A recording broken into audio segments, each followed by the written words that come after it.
You're listening to the OMG Hour.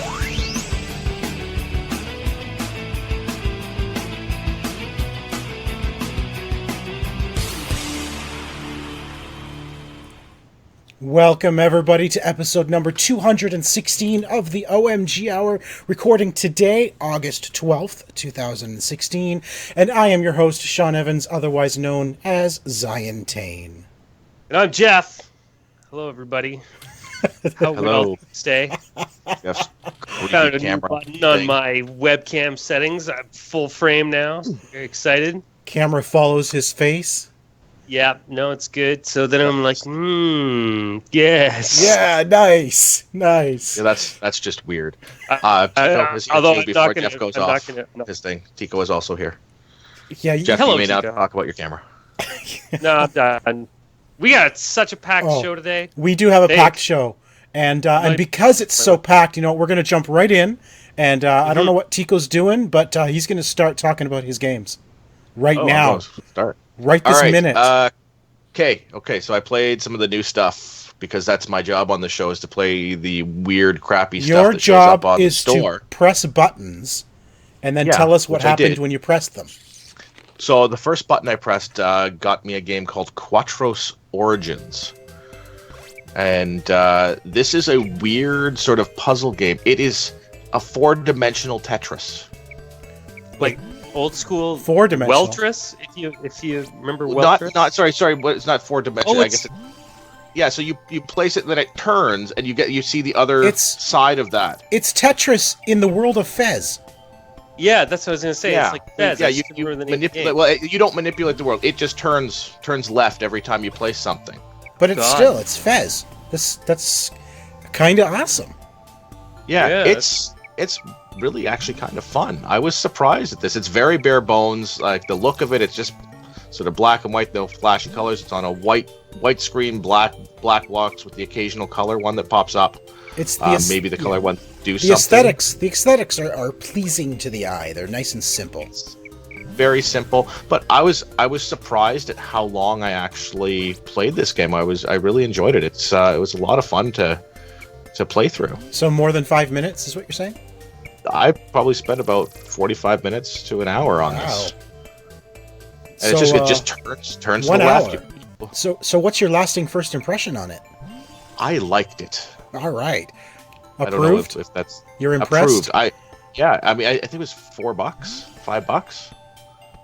So at that price point for this type of a game, it's fun. It's Tetris, but the table turns on you every time you put something down. So you've got to put something, and then it will be in that dimension. It's just. I'm surprised it's called Quatros and not Quatris. As in Or four it's called Tetris. Quatros, and I spelt it wrong. I think it is Quatros, though. It is Quatros. I'm Okay, just good. surprised it's not Quatris. Four. Maybe that was four Tetris. too close for the copyright lawyer guys. Well, there you go. There is a piece that was not. Sorry, those of you listening. There was a piece on screen that was definitely not a Tetris piece. Yeah, so you start off, and that actually did throw me for a bit, because you start off with your regular Tetris blocks that come down, and all of a sudden, like, I had something pop down. It's like, wait a second, that's got an extra piece attached to Yeah, it. it had 5 pieces instead of 4. Yeah, and This it looks throws really you. Like, cool. oh, where am I going to put this? I'm not sure where to put that. I And would then I found prefer the this place. game though on like mobile handheld. I'd just like to take it with me. Tetris on a handheld without Yeah. buttons. I don't know, because when you want to throw something, you don't want to throw your phone. Fair enough. All right. So that was the first one I played. I mean, I played a couple other things, but they're old things, so I don't really want to get into those because we have new stuff to talk about. I Anyways. love the look of it and when things. It's got a nice aesthetic. yeah. very it's clean. it's very pleasing. I'm not terrible at it, which I also enjoy. When things You know, explode, I like there's the little polygons that kind of fly away. Yeah, Yeah. It's a satisfying feeling, especially when you knock a line out on the one side, and when it turns, it knocks a line out on the other side as well, because you've cleared that whole section. Yeah, because it clears all the way around. Like it clears the entire row, the entire floor. Yeah. I guess you could say if you're talking about. Yeah, so it's very room. satisfying when that actually happens. Yeah, for sure. That's so cool. Excellent. So, yeah, Excellent. fun game. I played one of Jeff's favorite genres next. I see that. Yeah. This freaking zombie game. It is, of course, a zombie. Oh, it's even called Kill All Zombies. It is Original called title, Kill- guys. But this is a hashtag Kill All Zombies. So this is, I guess, a game that's been out on the PS4 for a while, and they've added the hashtag to the front of it because it uses the same sort of interaction through Twitch and Twitter that iDarb does. Nice. So as you're playing through and you're streaming your game, it's basically a twin stick shooter. You're a guy with a gun, and zombies are trying to kill you. And you get power ups every once in a while to like freeze the zombies, get more powerful weapons, get extra health, that sort of thing. But people can watch and they can affect your world. And I've had people dropping trailers on me. What? I've had people you can cause the world to sort of do a warp. Like the whole floor sort of does a wave and kills a bunch of zombies. So people can either help you or harm you. So how do they do that? Like you have to be streaming in order for them to do that? Yeah, so if you're streaming and they do it through the same thing as you would do with iDarb, is they will hashtag your game. Okay. So This is just nuts. yeah, so it's very fast paced. A lot of zombies coming at once. I like the idea that it's sort of a zombie game that adds in the social media aspect to it. And it's just an arena.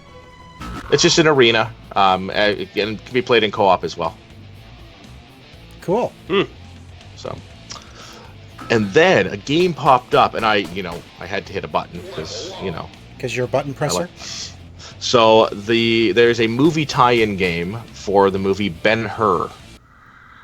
And you just had to buy this game. It was, okay, number one. This is the best game one, ever made, right? It was free. Oh. I will point out that it was free. Okay. You have to I still qualify your overpaid. purchase. I still overpaid. It is basically chariot deathmatch racing in an arena. So it's just an oval, and you're going around, and you can smash into the other horse and chariot guys and try to knock them off course. And they Well, that's what the movie's all about, isn't it? Isn't the movie just a horse race? Yeah, it's just a bunch of horse races and stuff. It's sort of gladiatorial combat, but with horse and chariot. So, and when you take somebody out, though, it goes into that slow motion sort of wreck mode that you used to see in Burnout. So if somebody smashes it up, it's like gives you that slow mo of their cart flying over, and then you'll probably see me die on the video shortly because I died a lot doing this too. Did you ever actually finish a round? Oh yeah, no. The very first one I ran before I recorded. There's the slow mo of me going up and over. The very first one I did and I didn't record. I went through and I actually won the race, and so since then I've managed to die a whole bunch of times. And with it being free, it is free. They have to advertise the game every time you die. Oh yeah, absolutely. It is free, and for those achievement hunters out there, I've played probably 15 minutes of this in order to grab some decent video of it, and I have I think 300 or 400 gamer score out of it already. What kind of gamer score are you getting after 15 minutes? Start the game. Thank you so much. And die. I got one for winning my first race. I got one for killing my first guy. I got one for dying the first time. I got one for picking up my first health thing. I think I got one for watching an advertisement for the movie. Oh come on! Oh my goodness! So like they toss gamer score at you, and this is one of those ones that. Did you get one for waking up this morning? No, I failed that. Did you get one for showing up to the podcast on time? No, you failed that too. No, I got to do that thing where I set my clock back in order to try to cheat that one. And I consider any time that I make it within 5 minutes of the time that I said I was going to be here on time. Oh, okay. So I agreed to 5:45, knowing it was probably going to be 6 for me. Just figuring I'll just say yes to 5:45. And then when I show up at 6, they'll be a little upset, but they'll have waited 15 minutes because that's not how that actually happened. I said 5:30 and you said 5:45, to which we all agreed. I think is then you were late again. Yeah, but not by much. That's how it works. This is true. This is not by much. But it's and everything was I had everything set up, so I didn't have to plug anything in when I got home. Like what happened last time when we did this and my camera didn't work for some reason. Yeah. All right, well, I want to talk a little bit about Batman, the Telltale series, yet again, because I finished the first episode.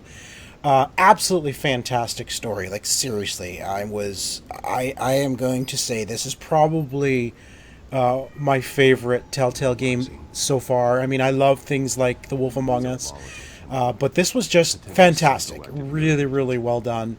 But specifically what I want to talk about, and those of you watching on the video can see, this new detective mode, which I thought was really fantastic.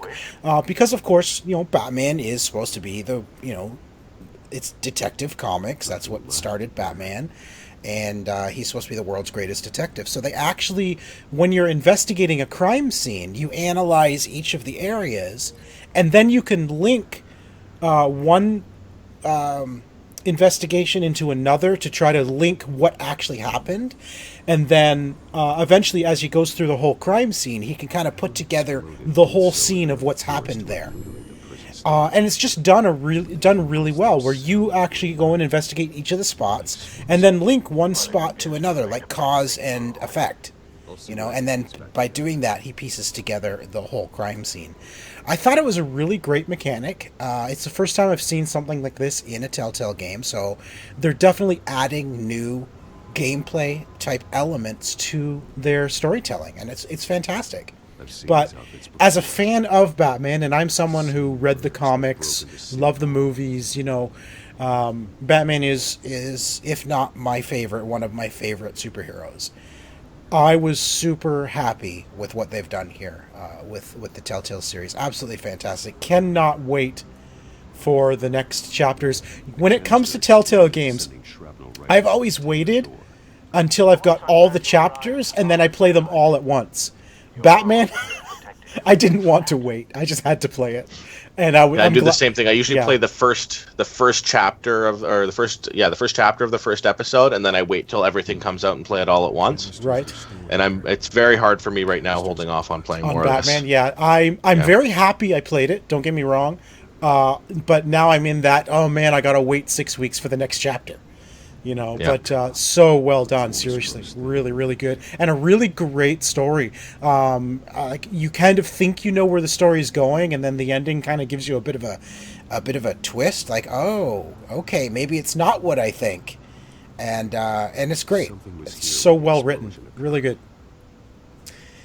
That is it for me. I did play some Rebel Galaxy, but you know what? I want Jeff to talk a bit about it, because he's also played it. And this game is a little more up Jeff's alley, because it's a space game. Spaceships, space combat.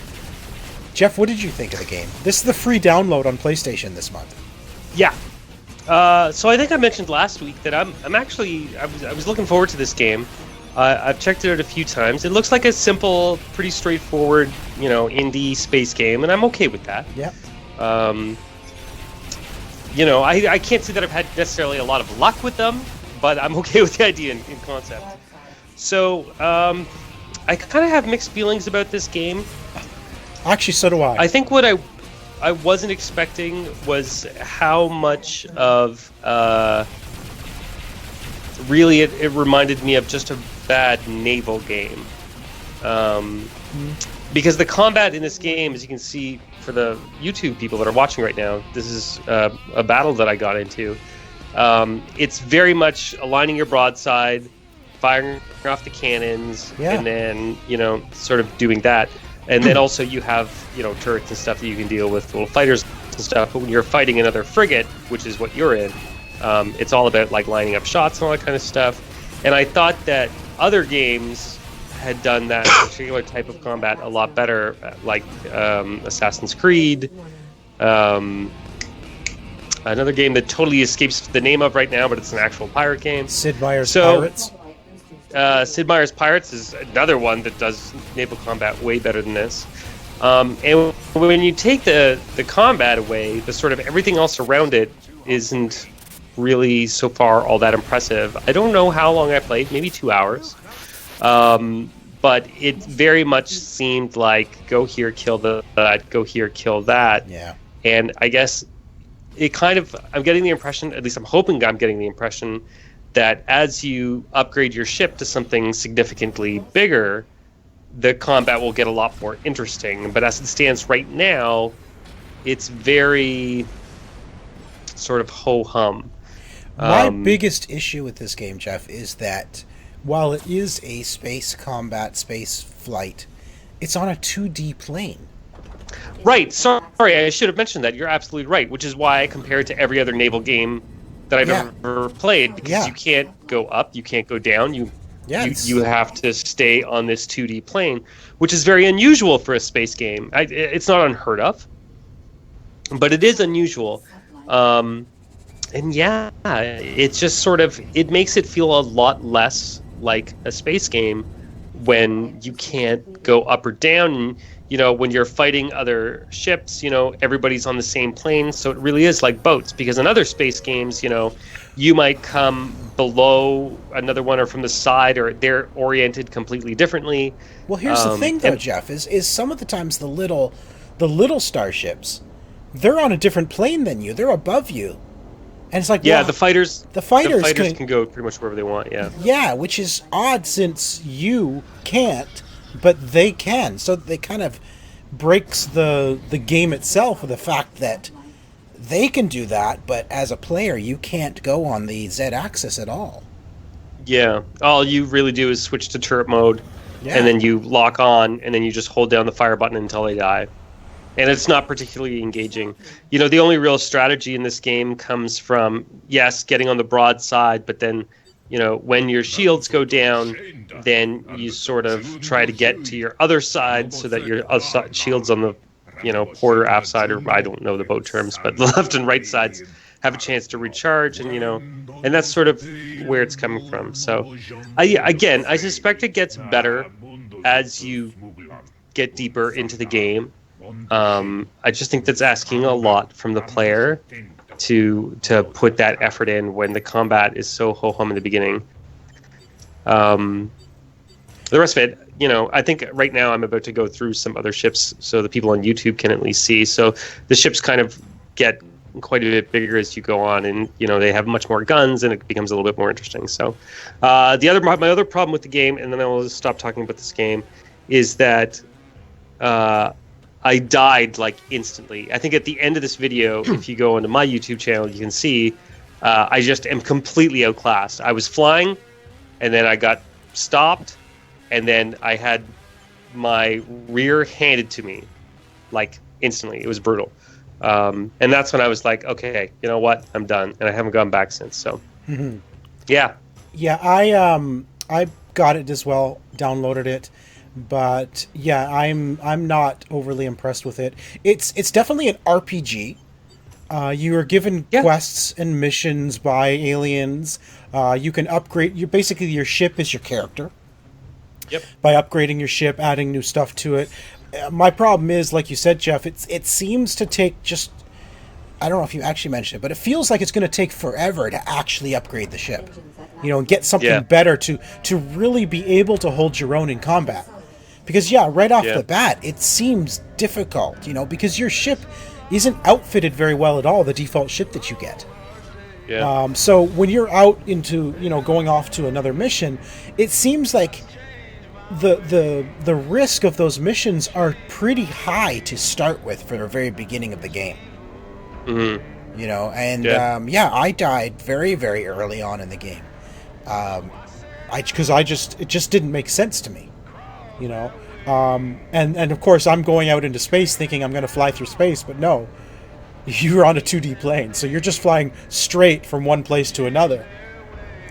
Yeah, you kind of just point your ship in the direction you want to go, and then you hold down X or square, whatever it is, flashing on the screen right now. And then you sort of just end up there, and then you do whatever you have to do. Then you point your nose back at where you have to go turn in the quest, and that's it. Yeah. Hold square again, and you know, you fight things in between.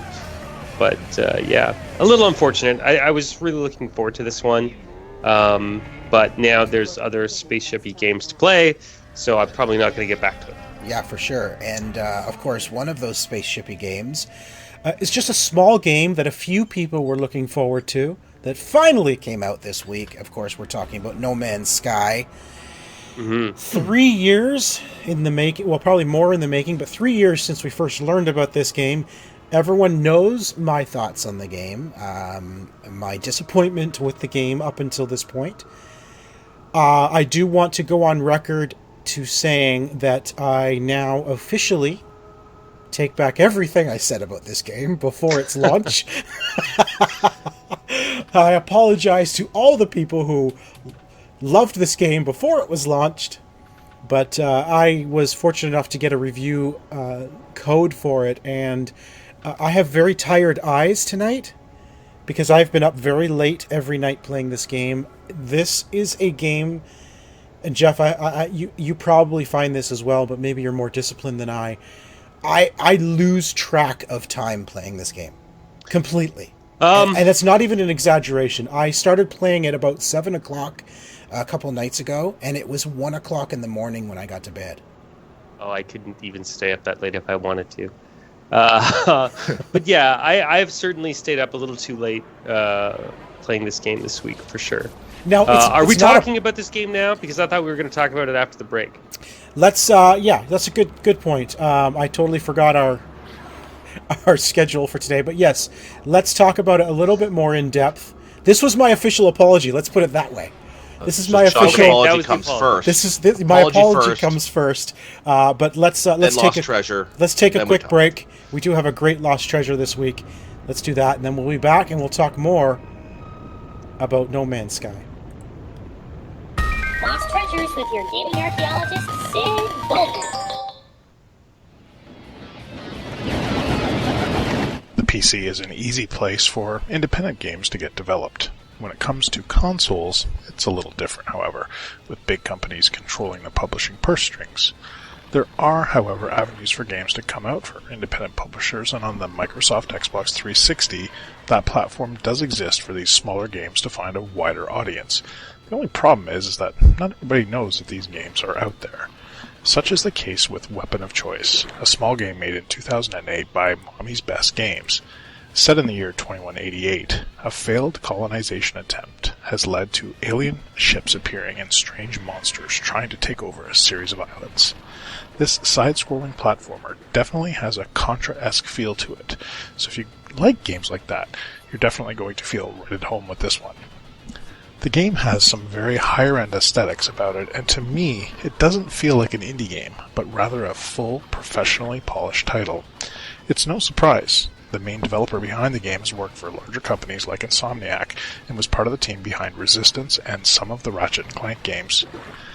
The game also features branching options that lead to different endings, adding to the replay value, which isn't all that common in action titles like this. Weapon of Choice was recently re-released in a remastered version on Steam, but is still available at a very good price on the Xbox 360. It's a lot of fun, and definitely a lost treasure worth picking up if you like this sort of game. Until next time, I'm Sid Bolton, your gaming archaeologist, digging up the lost treasures for you, right here on OMG Nexus and the OMG Hour. So there's Weapon of Choice, this week's Lost Treasure. I remember playing that game because it was a game you could download on, I think it was on Xbox 360.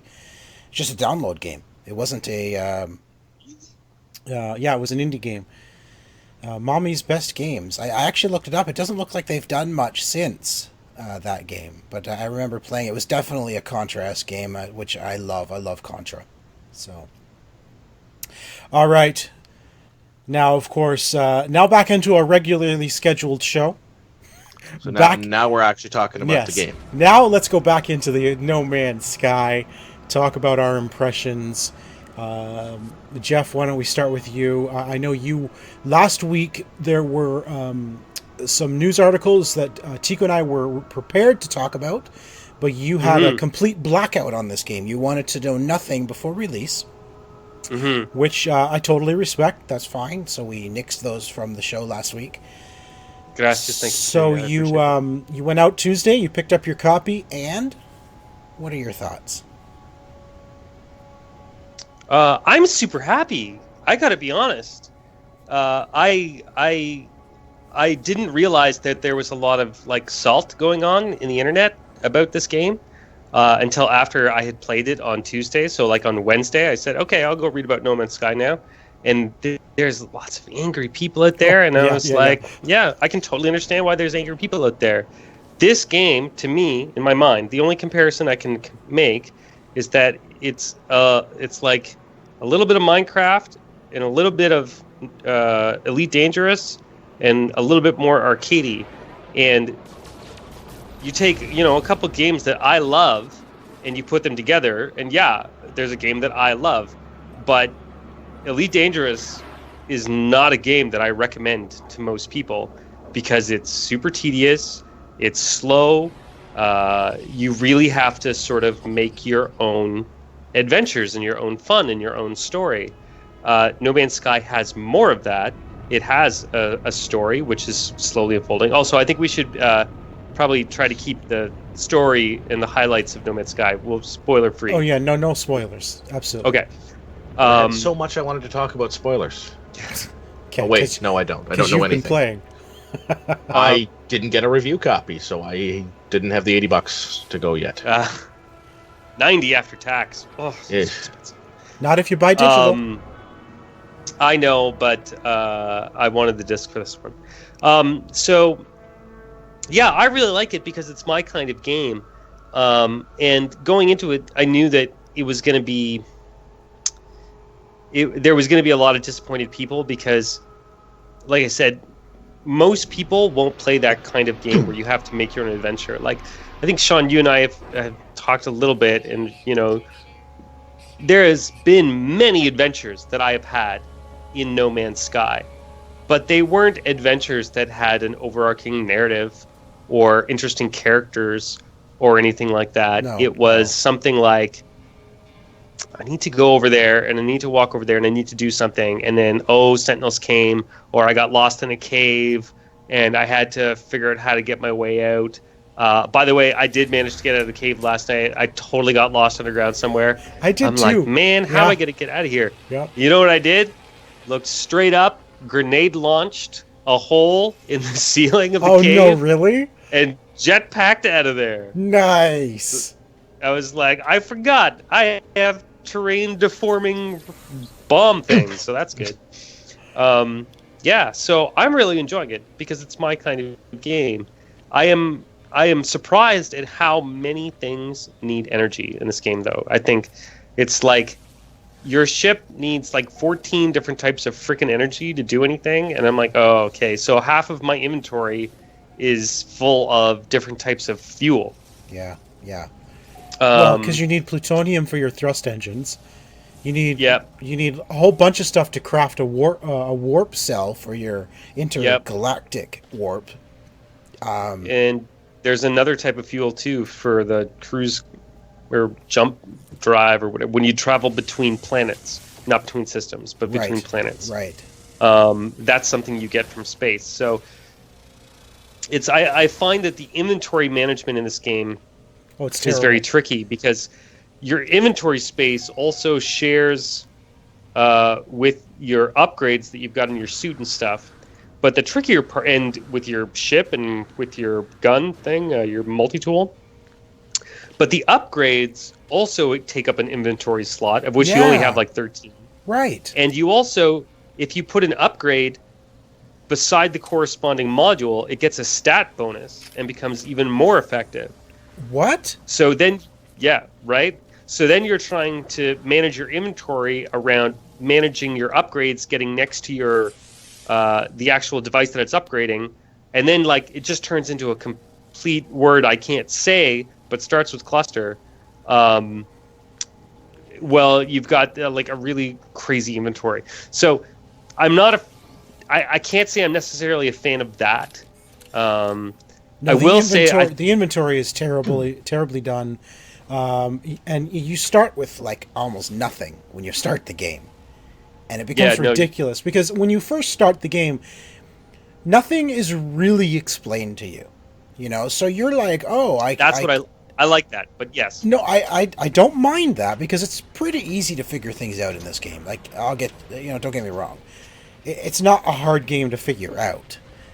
In fact, there's an article later that we're going to talk about. But I'm still discovering things in this game that it didn't tell you outright.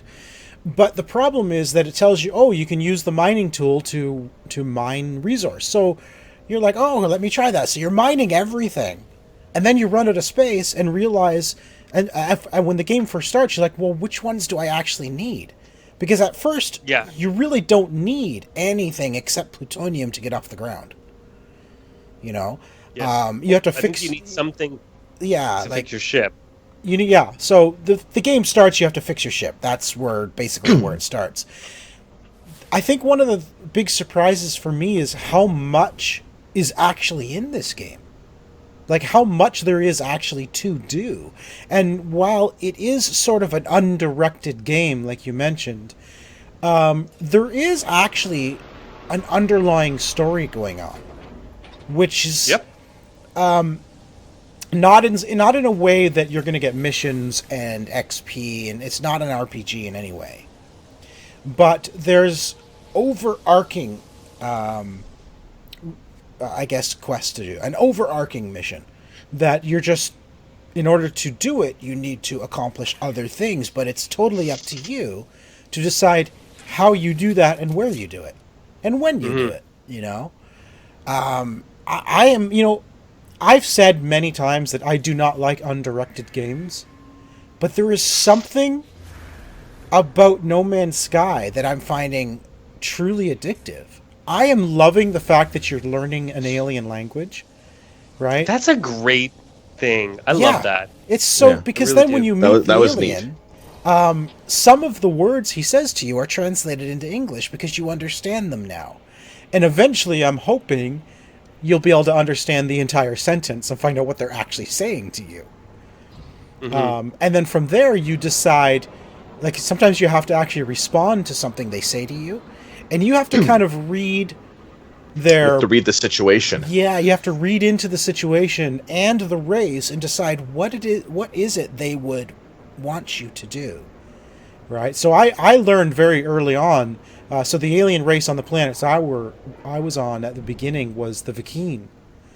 And I learned they're a warrior race, you know, so everything you do is going to be about honor and about warrior status and just doing the honorable thing. You learn that, right? So you kind of you got to figure what is the honorable thing to do, you know, and that even comes to stuff like what we're seeing on the video now for those on YouTube is sometimes these monoliths or these ruins will ask you a question and you have to decide what is the proper response. And if you get the right response, you're going to get something that helps you. Otherwise, you get nothing. So you really need to read the situation and understand the species to get the right answer. Right. And getting nothing is actually a good thing if you get it wrong, because I've had scenarios where it hurts you. Like, I got hurt. Yes. Or some stuff was stolen from me if I got it wrong. So, I've been hurt before because I got the wrong response. And that was very, very early until I realized... Oh, now I'm once I started understanding the race, I started realizing what the correct answer is, what the correct response should be. Yeah. You know, I really am kind of digging that part. I actually started out in a GEC system, and then I got away from GEC space and I got into Vikine space. I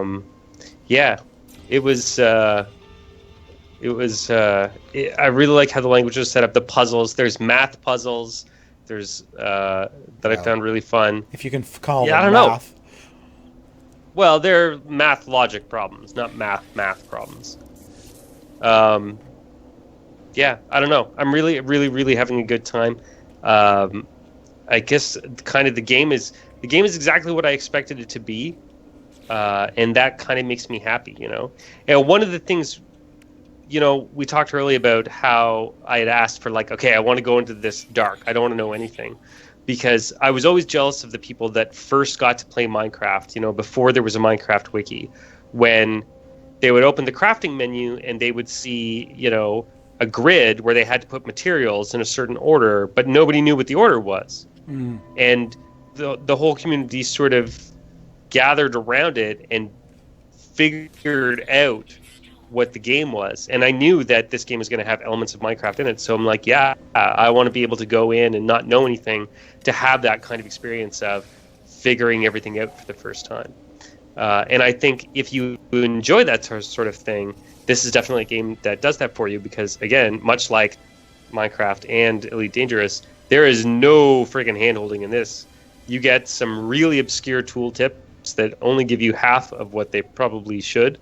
And the rest you all have to figure out. And I'm still reading articles all the time, and they're like, oh yeah, by the way, this is a thing. And I'm like, that's really good to know. I didn't know that.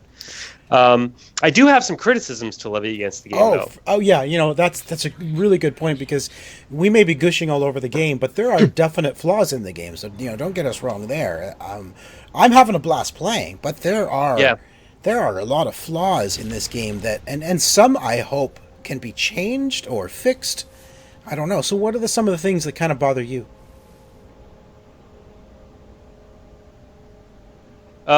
Some of the things, definitely the price.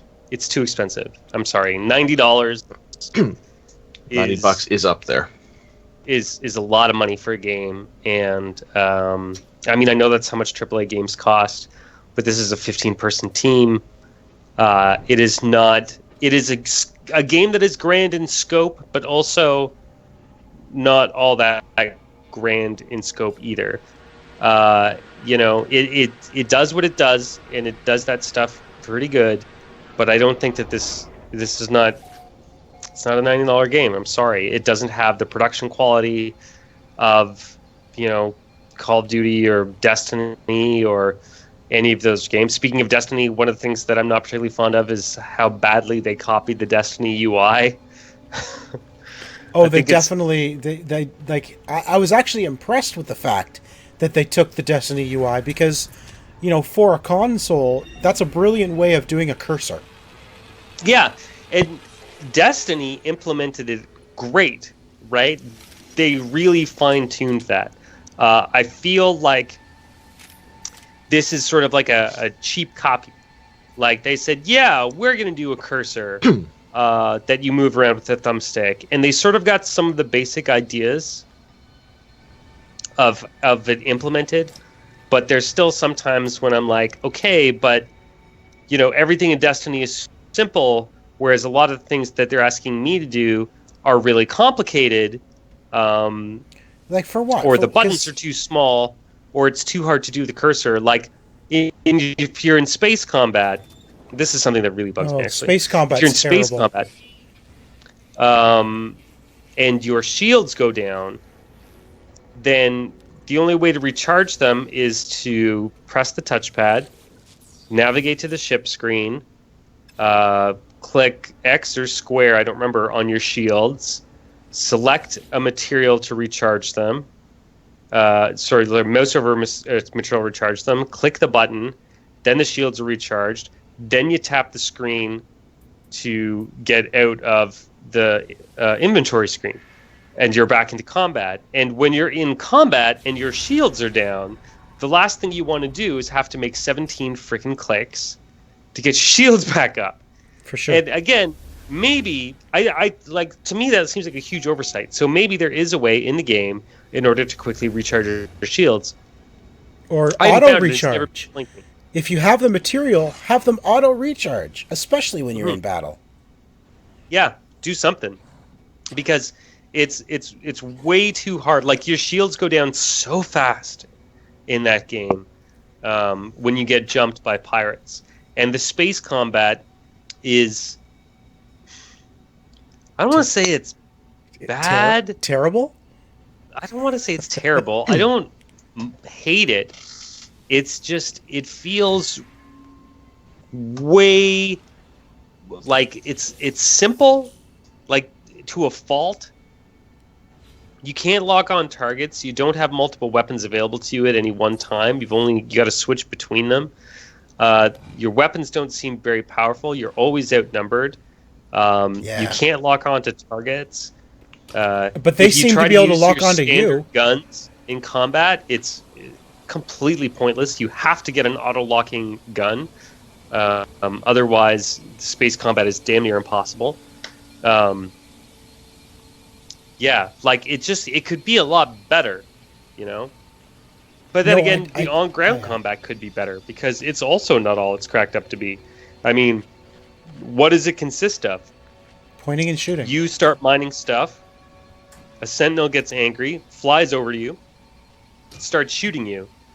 The aiming is not great in that game, so instead of, having this dynamic thing where you're trying to like run behind cover and shoot it, you just stand there and try to shoot it while it's standing there trying to shoot you, and you're just hoping your shields will outlast its. Yep. And that's true. combat, Yep. right? There's no other way around it. That's what combat is in this game. Two people standing at each other, shooting each other, It's Rambo. and you're just trying to hope that your shields last long. Yeah. Yeah. That's it. It's 100%, and that's not that great. There was some other things too: the price, the combat, space, the terrible inventory system that we already mentioned. The flight. Draw distance. I found that the draw distance on the one that we did the Let's Play on was pretty bad too. Like you're flying up and stuff is popping up as you're getting close to it, which I know happens, but it just, you figure with a game of this scope that they're charging $90 for, It's pretty bad. you shouldn't have to be almost on top of a mountain for it to be there. Yeah. Yeah, and a lot of that has to do with how it's rendering the terrain, and I understand that. And I mean, really, what No Man's Sky is doing is really impressive from a technical perspective. So I'm trying not to kill it too much for the horrendous gradient pop-in stuff it's doing. I'm more concerned about, like, there's no clouds in this game. Oh, yeah, that's a good point. There's, you're flying through the atmosphere, but there's never any clouds. And I get it, clouds are expensive to render, like, processor-wise, because they're all volumetric and all that kind of stuff. And the weather never seems weathery enough, It's like I was in a blizzard, but it wasn't really a blizzard. And I was in the rain, but I could barely see the rain. And it's like a storm is approaching. A big notification goes across the screen. And I'm sitting there waiting for the storm to approach. And I don't know where that storm was, but I didn't see what I would consider a storm, If I want a storm, I expect the clouds, sky to get dark, clouds to come in, lightning to come down, heavy rain. That's the kind of stuff that I'm missing from this game. I had heavy rain on a planet. Like, I had freezing rain. It was very, very definitely rain. And then it would have I've seen the storm. rain. But when I go into a world that has rain, and again, there's 14 quintillion planets. I've seen like 15. Yeah, exactly. So I can't say I've seen everything. But like, of all the planets I've been to that have had rain, the rain was always the same, right? And that to me, I think it's an unfortunate just reality of the processing power of the consoles today, is that maybe we just can't do it. They have some, like you can see sort of on the screen, there's like an atmosphere-y type thing going on, but it's not real weather. And I think that would go a long way to making the planets sort of start feeling unique and distinct. Because, and again, a lot of people are complaining about this, is that, after you've seen 100 planets, you've seen everything. And I kind of understand that. I mean, there's only so much you can do, but at the same time, if you went and took a picture of, like, on the ground of every rock planet in our solar system, there's clouds in the sky there. They really wouldn't look that different. Sorry, what was that, Sean? There was clouds in the sky on this planet, by the way. Yeah, there's clouds in the sky, but there's not clouds that you fly through. There's no volumetric clouds. No, there's no right? actual clouds. It's more they're not they're not like an atmosphere. I can't fly into the sky and like fly around clouds. Right. And if you've ever been in a plane before, right? I guess everybody on this podcast has been in an airplane. Yeah. Tico's just like, I have been in planes before. Okay, so when you're in a plane and you're in the sky, what's the craziest thing about the sky? It's how crazy the clouds are when you're flying through them and around them, and there's some below you and there's some above you, right? And it's really unfortunate that that's not there. I also, last criticism, and then I'm going to stop because we're droning on here. We got lots of news to talk about today. There was a lot of controversy around two people actually managed to meet each other. I'm sorry. Two people actually managed to end up on the same planet in the same spot on like the second day. Yeah. Which blew everybody's minds because everybody going into this game knew that was going to be really rare. I honestly didn't expect to see anybody, do that for a long time, because I figured people would have to get closer to the center of the universe. But two people did that. They got to the same space, and they couldn't see each other. Yeah. And that was really disappointing, because from what I've been able to gather, it seems like they removed all that sort of network multiplayer stuff from the game, because they took all the online notifications off the boxes. Yeah, they said it is a server load issue, is what they're saying. Well, they said that. I know they said that, and I'm hoping that's what it is. But, they didn't actually come out and say that it's a server load issue. They just said that the servers were really heavy. No, they didn't. The wording was not specific. I got you. That specific. I got you. But they did say that there were server load issues, for sure.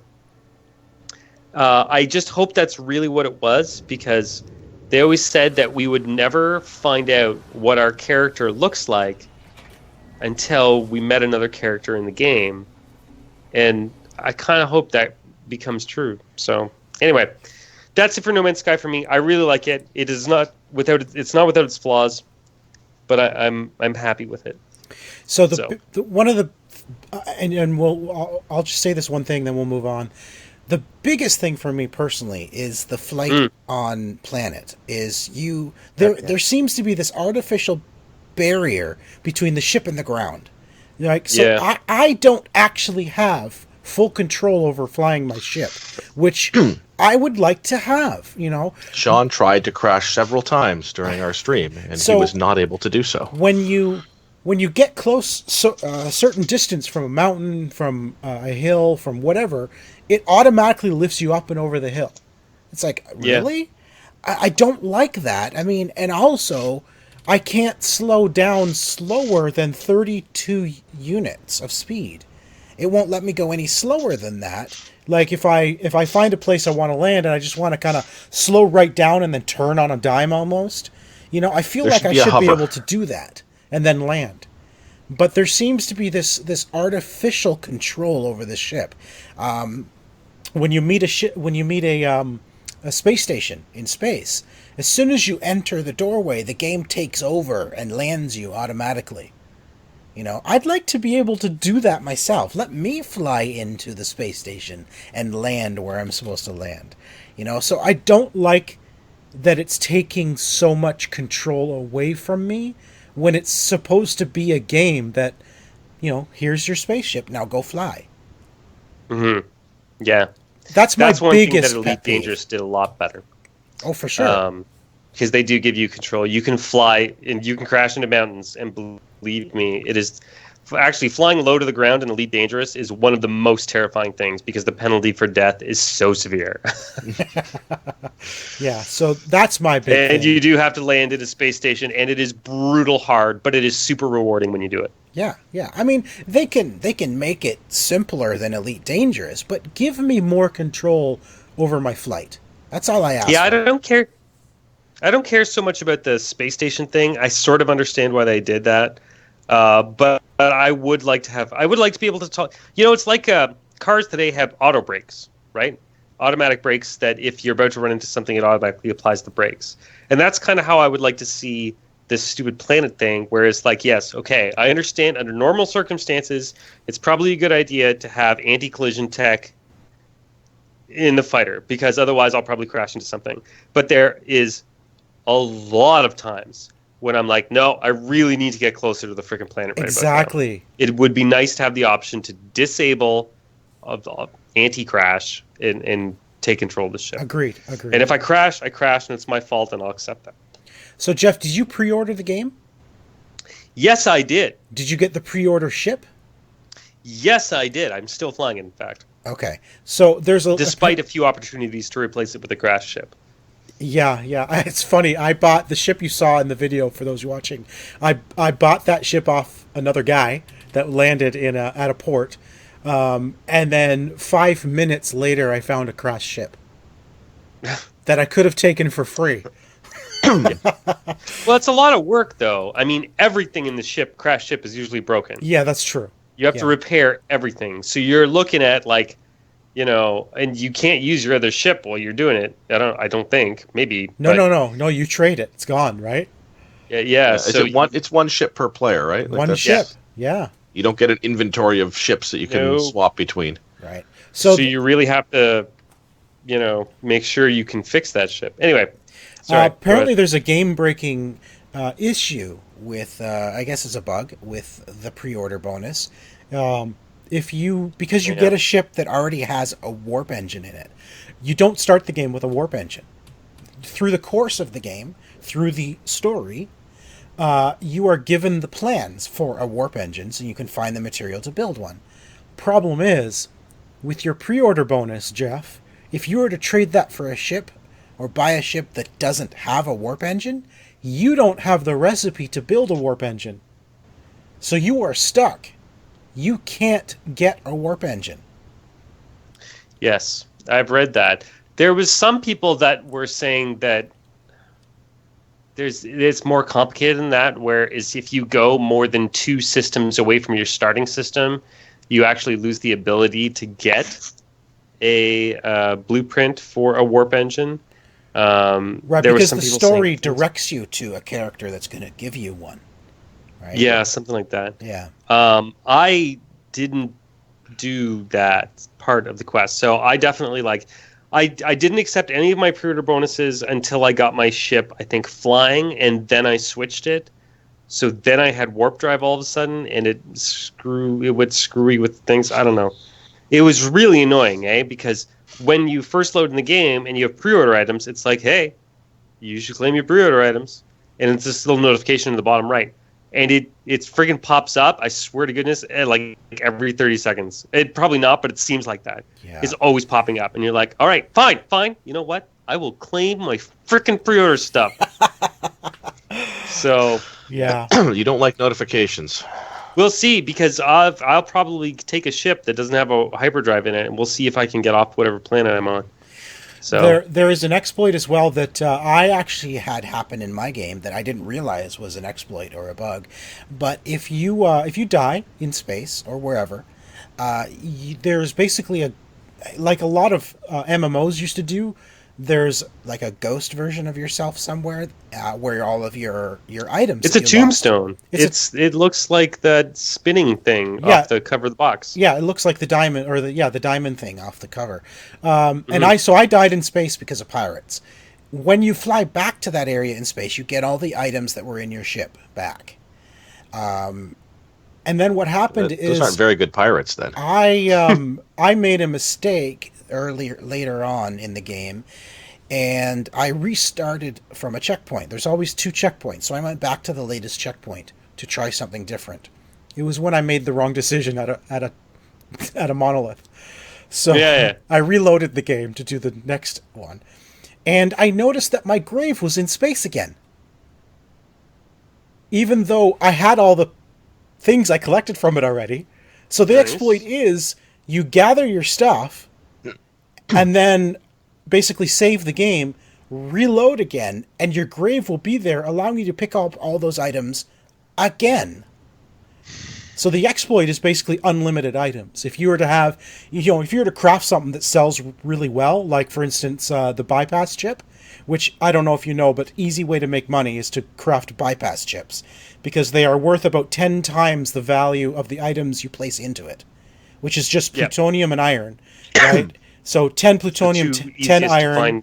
Things, easiest thing to find, but the item sells for 10 times the worth of the units you put into it. I have sold some bypass chips, John. I have too. I have over 1 million units now because of bypass chips. Nice. So, I won't deny the fact that I spent about 20 minutes making bypass chips and just selling them. So yeah, I mean, if you were to fill your inventory with bypass chips, go get yourself killed, pick them up again, reload the game, pick them up again, reload the game, pick them up again. I mean, it's unlimited. So that's an exploit that they're probably going to patch out. Oh, that's so getting patched. Oh, yeah.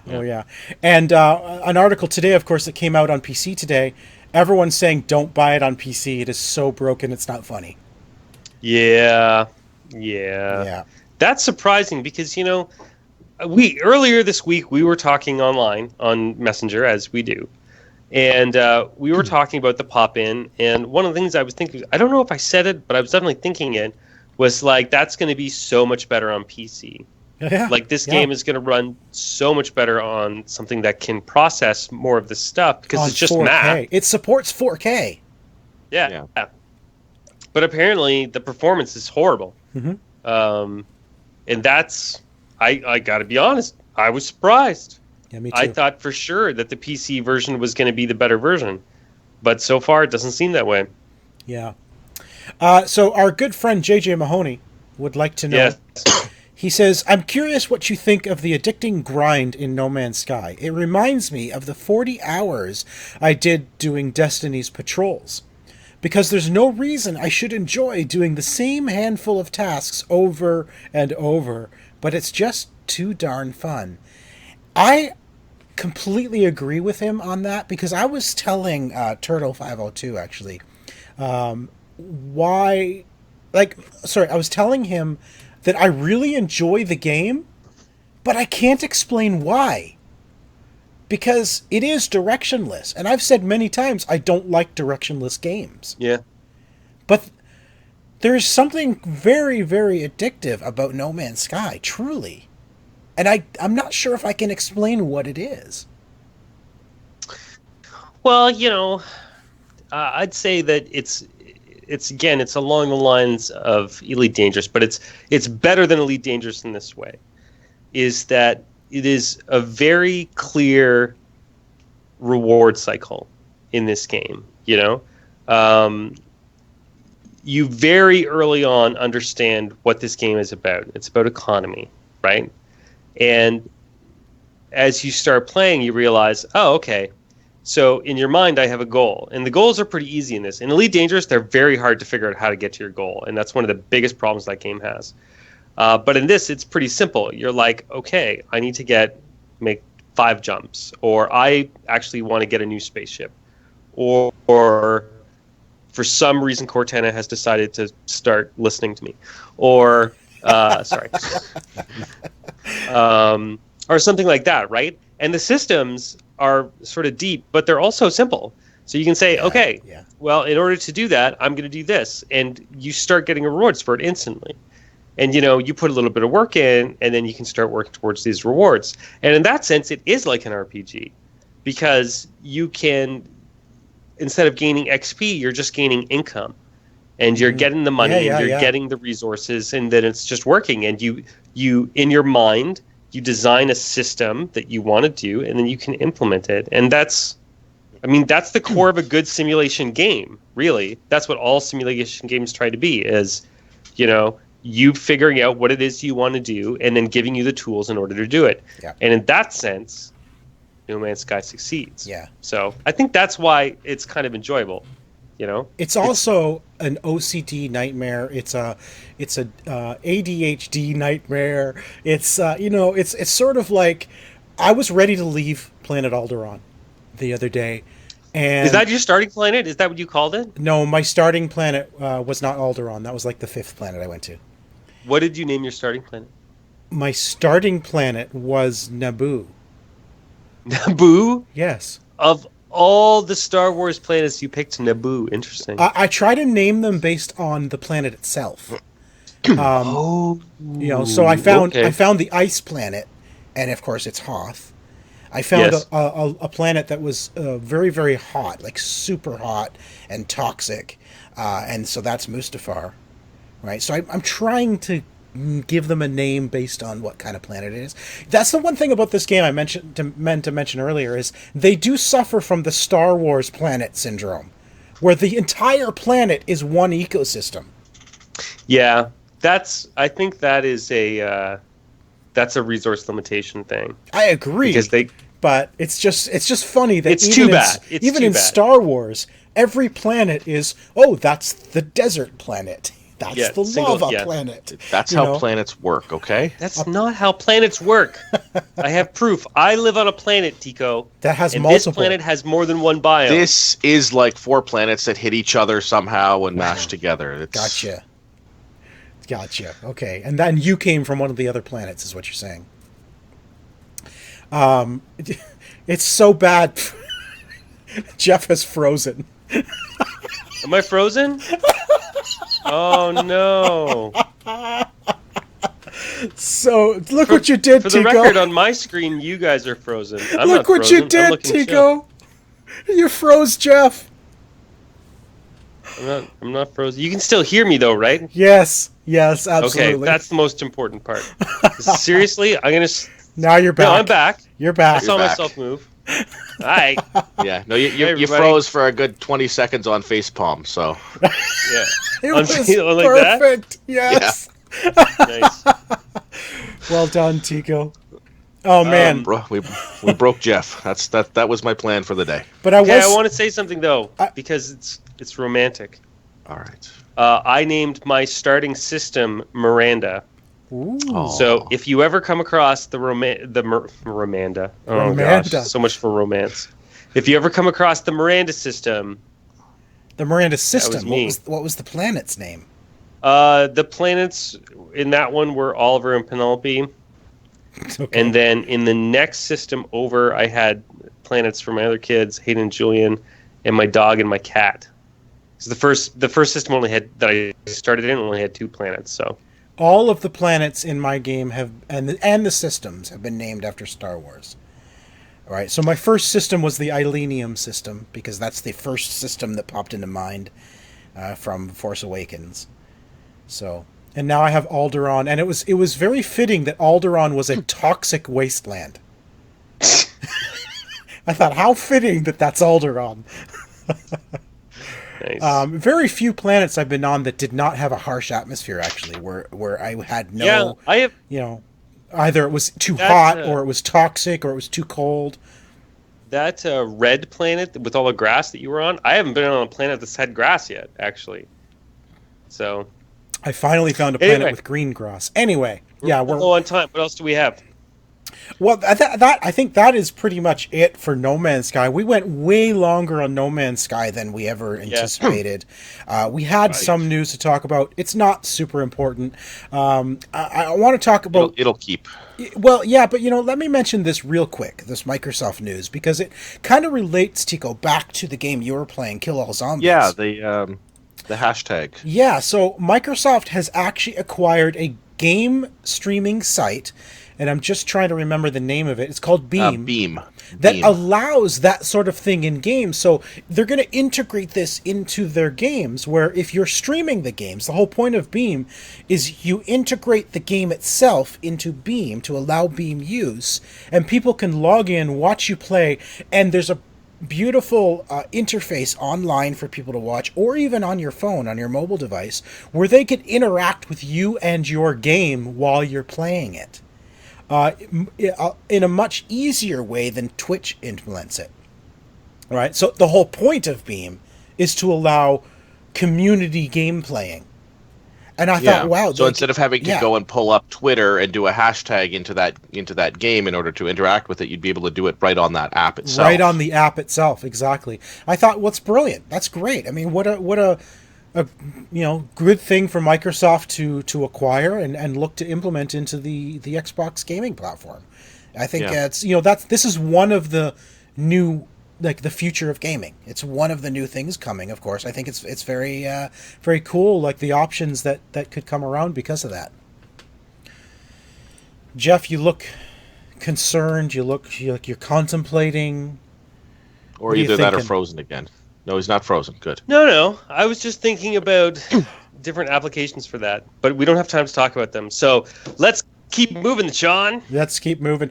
Update from last week, Tico. I forgot to mention this earlier. The the Batman, how it said crowd play or something like that at the beginning. Yes. So crowd play, I find out, is that people in your room, people watching you play, can join a channel on their mobile device. Okay. And sort of like. You don't know Jack. Like You Don't Know Jack.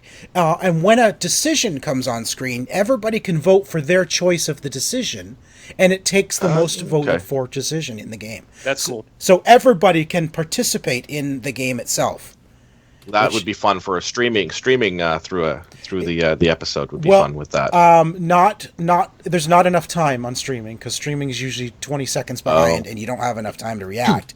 But that's the one thing about Beam. Going back to Beam, is they've found almost zero latency in that technology, so you can stream stuff, and it's like instant. There is no 30-second delay like there is on something like Twitch. Apparently, Beam has figured out zero latency in game streaming, which is pretty darn amazing. So that is it. You know what? We got other stuff we can talk about. I was going to mention that the new Rogue One trailer dropped today, and I am unbelievably excited for Rogue One. It looks amazing. I'm ecstatic. I mean, I'm not sure if anybody knew how much I love Star Wars. I mean, I'm not sure if that's ever been evident. You like Star Wars, Sean? Star Wars. I don't think you've ever mentioned it before. So yes, Rogue One looks awesome. One final question from the community. When I ask the community what their questions are for us today, Turtle502 wants to know, why am I always hungry? Because you don't eat enough. No, it's a tapeworm. He's got a tapeworm. Or, that's probably it. Okay, so it's either you don't eat enough, you have a tapeworm, or you're eating the wrong foods. And you should focus on foods that are higher in proteins. I was thinking he's not playing the right games. Sean, That has that's nothing to do with incredibly accurate. That must be it. Stop playing whatever you're playing and go play No Man's Sky. Then you won't be hungry because you won't be hungry. You won't realize Do you're you know hungry. There's creatures in No Man's Sky that eat iron. Maybe you should eat iron. Maybe you should eat Maybe iron. that's all you have to do. Maybe you should eat plutonium. That's not a good idea, Sean. Don't recommend that. All right. Well, Big disclaimer at the bottom. Yeah, let's head out. Go check out the Rogue One trailer. I'm super excited for that. All right. Well over time, but thank you for watching episode number 216 of the OMG Hour. Let's get out of here. Yay, I've only got one thing. Tico, Mr. Second Place on Twitter. That's all I have to say. And I'm Jeff. You can follow me on Twitter at Sinix. That's SINNIX. And that's all you have to say. For some reason, your stupid randomizer gave me everything this week, Tico or Jeff. I'm Zion. Randomizers work. It's math, just like No Man's Sky. That's right. You should have built No Man's Sky. I am Zion Tane. XIANTAYNE.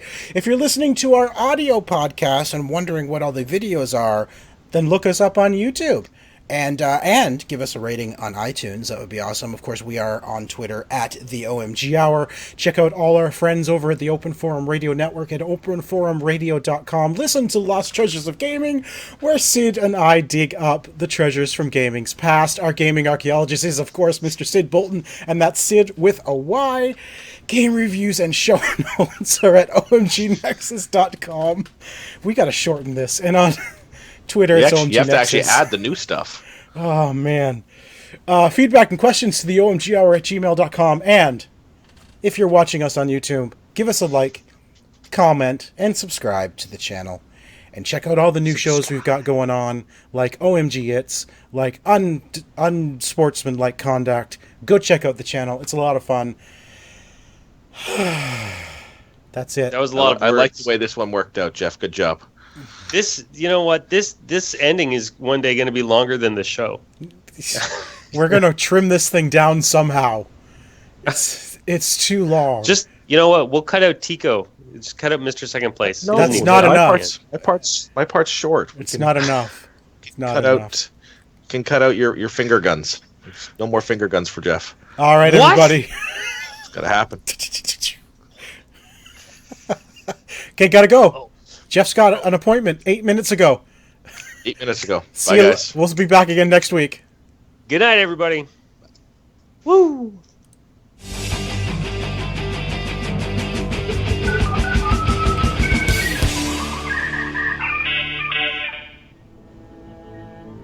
This has been an OMGNexus.com production.